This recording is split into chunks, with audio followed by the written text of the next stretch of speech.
ਅੱਛਾ ਜੀ, ਅੱਜ ਇੱਕ ਭੈਣਾਂ ਦਾ ਮੈਸੇਜ ਆਇਆ, ਕਹਿੰਦੀ ਭਾਈ ਮੇਰਾ ਰਿਸ਼ਤਾ ਹੋਇਆ ਇਸ ਕਰਕੇ ਟੁੱਟ ਗਿਆ ਕਿਉਂਕਿ ਮੇਰੇ ਬਾਪ 'ਚ ਦਾਜ ਦੇਣ ਦੀ ਸਖਤ ਨਹੀਂ ਸੀਗੀ।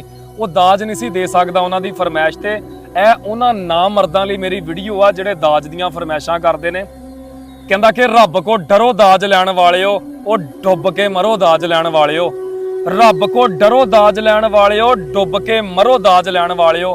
ਕਿਹੜੀ ਸ਼ੈ ਦੀ ਤੁਹਾਨੂੰ ਕਮੀ ਏ, ਧੀ ਤੁਹਾਡੇ ਘਰ ਵੀ ਜੰਮੀ ਏ।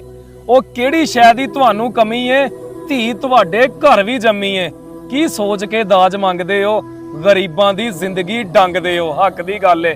ਕੀ ਸੋਚ ਕੇ ਦਾਜ ਮੰਗਦੇ ਹੋ, ਗਰੀਬਾਂ ਦੀ ਜ਼ਿੰਦਗੀ ਡੰਗਦੇ ਹੋ।